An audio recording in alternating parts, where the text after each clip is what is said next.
Speculation is intensifying over who is responsible for explosions at a Russian airbase in Crimea. At least one civilian has been killed and several others injured.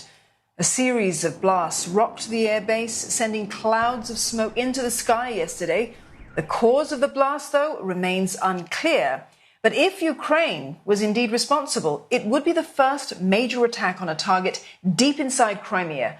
It would also be a major embarrassment for Russian President Vladimir Putin. Ukraine has denied responsibility, with a senior official suggesting that it could have been the work of partisan saboteurs. Russia claims ammunition had been detonated at the site and that the base did not come under attack. Ukraine's president now says annexed Crimea must be retaken. Ця російська війна проти України і проти всієї вільної Європи почалась з Криму і має закінчитись Кримом, його звільненням. Over in Dnipro, the death toll from overnight shelling has risen to 13. The strikes occurring close to the Zaporizhzhia nuclear plant, which has been captured by Moscow. In a statement, the G7 says Russia's occupation of the plant is endangering the region.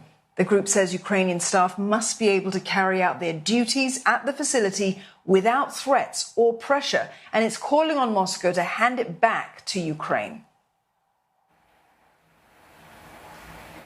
The US says it will intensify training with its Baltic Airlines and keep working closely with NATO partners to support Ukraine and neighbouring countries.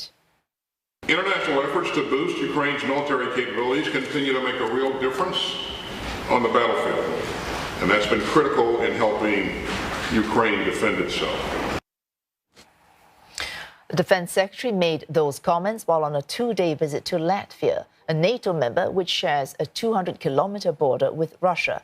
Latvia plans to gradually raise its defence budget to 2.5% of gross domestic product by 2025, an effort to boost security following Russia's invasion of Ukraine.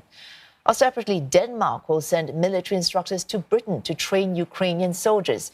It's also offering to train Ukrainian officers on its soil. The announcement comes ahead of a conference between the UK, Denmark and Ukrainian defence ministers, where they are expected to discuss long-term support for Kyiv. All these include support in military training, mine clearance and weapons supplies. A campaign to make an action figure out of Ukrainian President Volodymyr Zelensky is off to a flying start. It's brought in more than $120,000 in less than 2 weeks. That's 4 times its funding goal. This 15-centimetre tall action figure was created by a Brooklyn product design company in the likeness of the Ukrainian leader. A prototype was moulded in clay and will be mass-produced in plastic in China. It's expected to ship by next March. For every figure sold, $1 goes to Ukraine. The campaign calls him an unlikely hero who has won the hearts of many. He's like the perfect leader for this moment. Just like this super inspirational character.